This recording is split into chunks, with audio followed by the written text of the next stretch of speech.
Atlas is everything wrong with Smite God design. I know that's a bit of a bold claim, but hear me out. His release is a prime example of what happens when you force a character into a certain role regardless of how their kits feel. Looking at him outside of his gameplay, his art is incredible, both in-game and on his card art. His artistic theming is captured very well and his animations are extensive and well done. The art really makes you feel like you're playing a Titan. That is, until you actually play him. I'm NotAValveGame, and this is Atlas. Everything wrong with Smite God design. With the release of Smite's newest god Atlas, the community has had mixed feelings. In my experience, I've seen mostly negative feelings, and I agree with them. He was claimed to be designed as a traditional guardian focused around crowd control and bolstering his allies and hindering enemies. That statement was taken directly from his Closer Look article, but I feel it's far from the truth. Atlas's kit does not feel like a kit of a traditional dual-lane guardian. Ignoring his damage numbers, Atlas feels like a unique guardian that can play multiple roles effectively and have a diverse playstyle, which is distinctly not traditional dual-lane guardian. Despite how he feels, he can't play any role other than support. This is because the design team forced him into that role, because they promised something they couldn't deliver on, with this promise being a traditional dual-lane guardian. Now, I'm not entirely sure if this traditional dual-lane role was actually thought of when designing Atlas.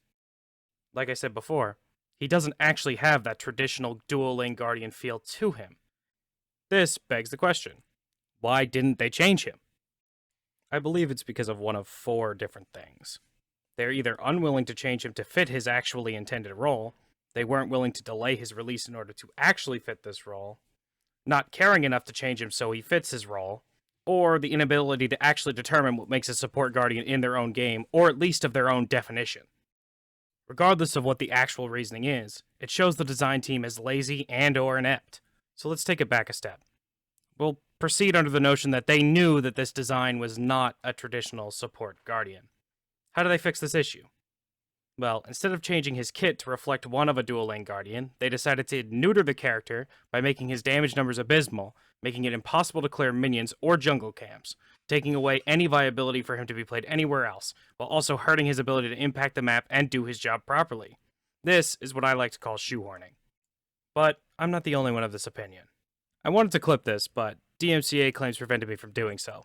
Regardless, I asked Pro Solo Laner for the Jade Dragon's Final K during one of his streams what he thought about Atlas's design, and this is a summary of what he said. First of all, he agrees with the notion that Atlas was shoehorned into support, saying directly that they gave him aspects of his kit that aren't support related at all, and other aspects that are definitely support related. It doesn't flow very well.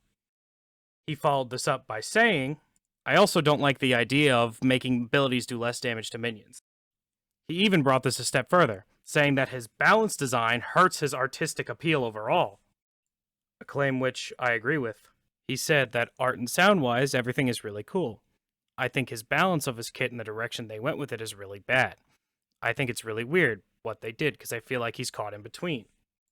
Just the idea of this super powerful Titan who can hold up an entire universe, barely doing damage to these tiny little minions. His dash doesn't even hit the things. Thematically, it doesn't make sense. And this isn't something exclusive to Final K. I managed to catch pro mid laner for the Olympus Bolts Venenu talking about Atlas on his stream. He believes that Atlas should just be a different class.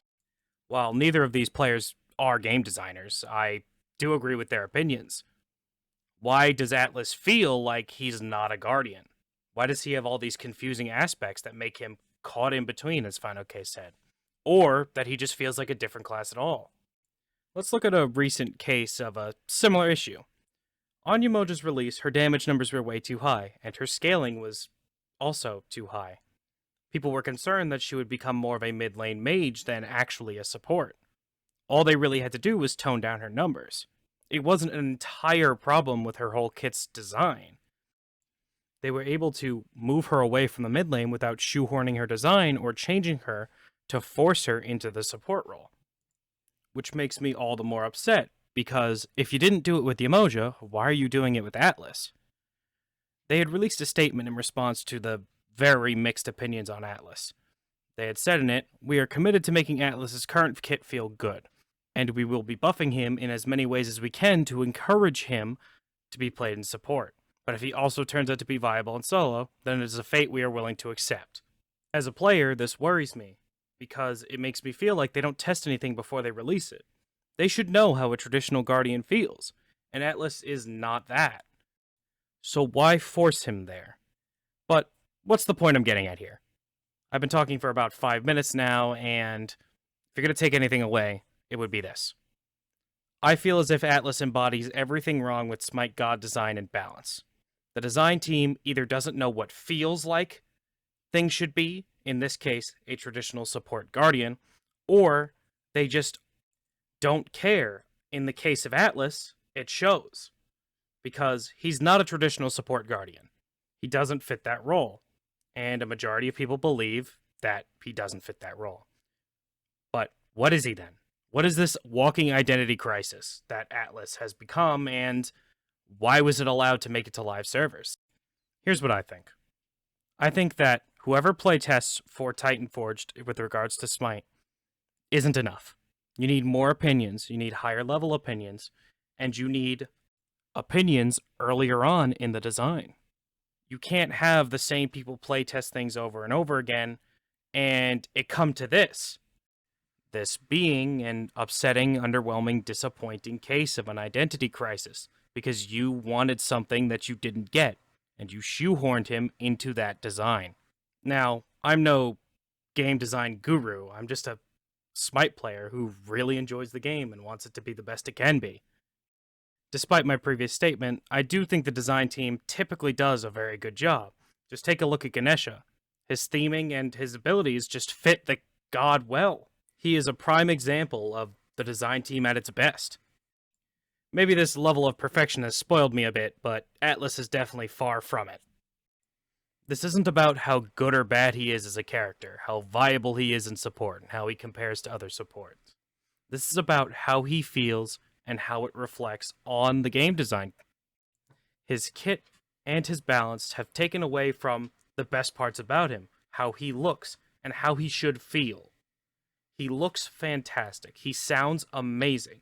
He embodies that Titan that Atlas is, the one who's been strained to hold up the universe and punished by the gods, who is here now seeking his revenge in a way.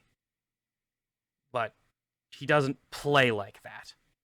And that's what I wanted from Atlas, not the shoehorned mess we got. I sincerely hope that we never get a release like Atlas again, in that his feel isn't proper. I love this game, and I want the best for it. And the best for it, in my opinion, is avoiding another Atlas. Make the character play how they feel, not how you want them to play. Smite as a whole has a very difficult job. You take these mythological beings and you have to embody them in a game and make them feel like they are. When you're playing Zeus, you feel like you're playing Zeus. When you're playing Ganesha, you feel like you're playing Ganesha. When you play as Poseidon, you feel like you're playing Poseidon. There should be no shoehorning of how a god should play because of what you want. It should play how it feels. You should feel like the deity you are playing as. Or at least, you should feel the deity you're playing as is represented properly. And this is why I believe Atlas is everything wrong with Smite God design. Hey, this little post-recording, I just wanted to say that this is something weird that I've never done before in terms of a proper scripted video with research and arguments and basically me not just kind of talking. Granted, this video was originally going to be longer with a lot more detail in terms of how his kit feels and how it all does it and why he's bad, but I kind of wanted to step away from that because I feel like the real problem with Atlas isn't that he's just a bad character. It's that they captured him wrong. And I'm not going to say what I said again in the video, but you get my point. I really enjoyed it, but please let me know how you guys enjoyed it, and if you enjoyed it. Let me know what I can improve on and whatnot in the comments. And if you did like it, consider subscribing. It's free. You can always unsubscribe later. Below, I've linked my Nexus, my Twitter, and my Twitch, so if you want to support me, you can use those. I've also linked anybody who I've referenced, as well as people who inspired me to take this kind of style. So yeah, peace.